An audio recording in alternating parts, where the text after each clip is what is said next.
గత ప్రభుత్వం నిరుద్యోగుల ఆశలపై నీళ్లు చల్లిందన్నారు రేవంత్ రెడ్డి. గతంలో పేపర్ లీకులు, పరీక్ష వాయిదాలే తప్ప ఎవరికీ ఉద్యోగం రాలేదన్నారు. రాజకీయ దురుద్దేశంతోనే గ్రూప్ 1 అభ్యర్థులతో ఆందోళన చేయించారని ఫైర్ అయ్యారు. తెలంగాణ పబ్లిక్ సర్వీస్ కమిషన్ ను పొలిటికల్ రీహాబిలిటేషన్ గా మార్చదలుచుకోలేదన్న రేవంత్ సీనియర్ ఐఏఎస్ అధికారి బుర్రా వెంకటేశంను చైర్మన్ గా నియమించామని చెప్పారు. 2011లో గ్రూప్ 1 నియామకాలు జరిగితే ఇవాళ 2024కు వచ్చినాం. 13 సంవత్సరాలలో తెలంగాణ రాష్ట్రంలో గ్రూప్ 1 ఉద్యోగ అవకాశాలు నిరుద్యోగ యువకులకు రాలేదు.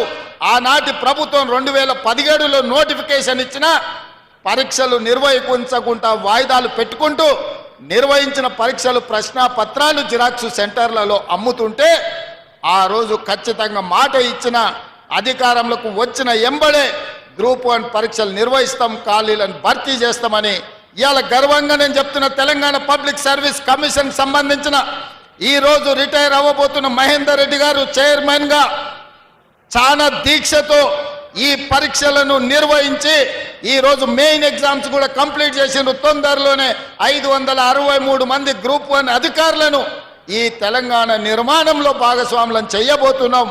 ఇవాళ ప్రక్షాళన చేసిన తెలంగాణ పబ్లిక్ సర్వీస్ కమిషన్ మా పనితనానికి ఒక గీటురాయి, చిన్న ఆరోపణ లేకుండా ఈరోజు పబ్లిక్ సర్వీస్ కమిషన్ పనిచేస్తుంది.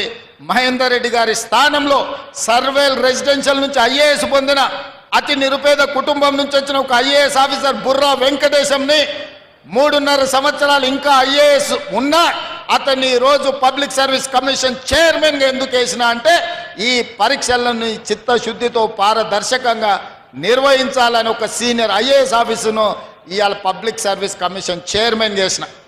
గతంలో ఐపీఎస్ డీజీపీ చేసిన అధికారిని వేస్తే ఈరోజు సీనియర్ ఐఏఎస్ అధికారిని వేసిన.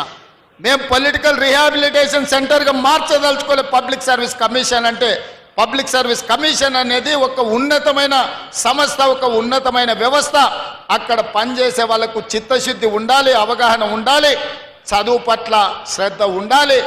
నియామకాలు చేపట్టే వాళ్ళను ఇవాళ వాళ్ళు పోటీ పరీక్షలకు ప్రశ్నపత్రాలు తయారు చేస్తే వాళ్ళకి చదువు ఉండాలి.